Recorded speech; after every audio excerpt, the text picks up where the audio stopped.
Gabion, Apa? udah siap. Siap tapi siap tapi siap.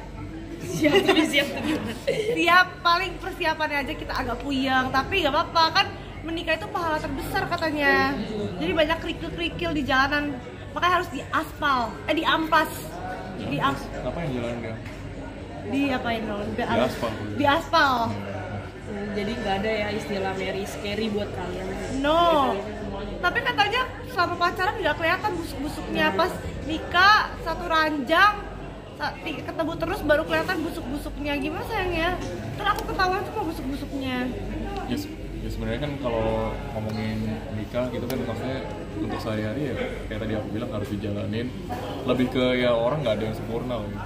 Kayak sebisa mungkin kita harus toleransi harus ditingkatin.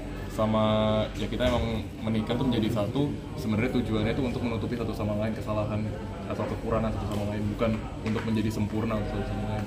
Tapi dari kalian pribadi ada masing-masing ada ketakutan nggak soal mungkin nanti menjalankan rumah tangga akan gimana, atau mungkin udah sharing sama siapa?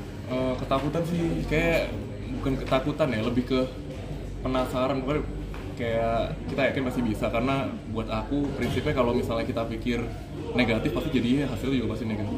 Jadi mau nggak mau tetap apapun keadaannya, gimana kondisinya, bagus atau jelek, kita harus tetap berpikir positif biar apa yang kita lakuin juga maksimal dan hasilnya pasti positif juga. Kan banyak nih sekarang pasangan yang mengusung child free. Nah, kalian sendiri gimana? Menjalankan itu kah mungkin atau? Child free dia nggak punya anak. Nggak mau, dia memilih nggak mau ya. Aku mending punya anak sih. Karena ya pengen punya keturunan lah. Kita kayak melanjutin istilahnya legacy kita, itu penting. Tapi kalau kita merasa kita misal nih kan butuh duit kan gedein anak, misal nih kita kayak masih nggak yakin sama duit kita buat gedein anak, kita ntar dulu tunggu dulu udah siap baru punya baby. Pasti kita kan pengen kasih yang terbaik buat anaknya kan, kita nggak bisa anaknya kenapa juga dengan kesibukan kita dan lain-lain ya pasti kita kayak bicarakan lah ya, nanti setelah menikah itu kita bicarakan enaknya di mana, kapan, nanti sekarang kita masih ngomongin. Kayaknya Vio pengen banget nih punya anak. Langsung nih.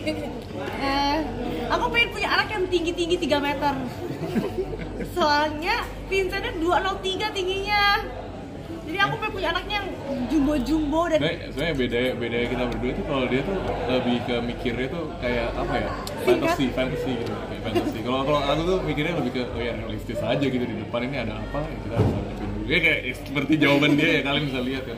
Nah ini kan saling melengkapi ya. Ya kalian kan bisa dibilang punya karakter yang bertolak belakang. Itu jadi hal yang saling melengkapi nggak sih?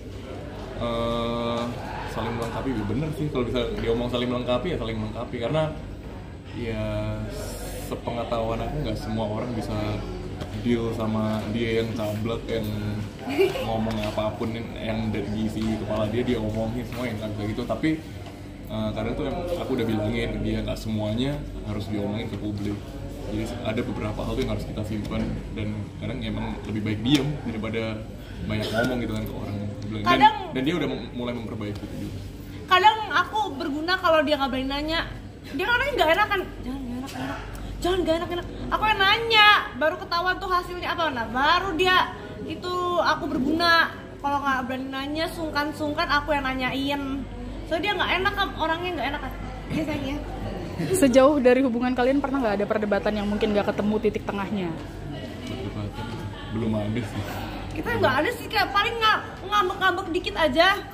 Kayak misal ngechat balasnya lama, aku ngambek gini, terus dia datang bawa bunga. Karena kalau dia itu nggak bisa nih dipaksain nih, misalnya dibilangin sekarang dia nggak ngerti kenapa kita bilangin kayak gitu tuh, dia nggak ngerti. Misalnya dibilangin apa ya, kayak dibilangin suatu hal lah, misalnya ini salah, tapi dia nggak ngerti, ya udah biarin aja dulu sampai ngerti nih kenapa aku bilangin, kepentok dulu. Nah sampai ngalamin. Nah aku kan juga tahu kan maksudnya hasilnya ini konsekuensinya apa, dan maksudnya bahaya atau enggak untuk dia. Jadi aku ya kalau misalnya hal yang nggak berbahaya ya biarin aja sampai dia kepentok.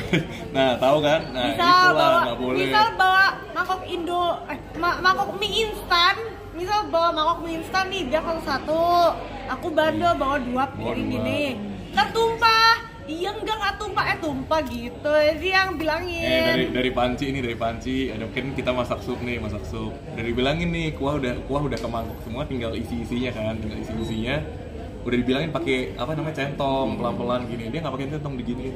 Nah, sumpah kan. Sumpah Tahu kan, sendiri dan dia. harus belajar dari pengalaman karena pengalaman adalah guru yang terbaik. Kalian kalau nonton vlog dia kayak tahu. Tapi dari kalian sendiri apa yang bikin kalian yakin akan maju ke jenjang yang lebih serius? Kalau aku, Jangan sayang. kalau aku poin terbesar aku ngerasa ya, aku ada pernah merasa ya kita nggak sebenarnya kayak apa ya istilahnya, kita nggak akan tahu mungkin 10 tahun ke depan tuh orang kayak gimana.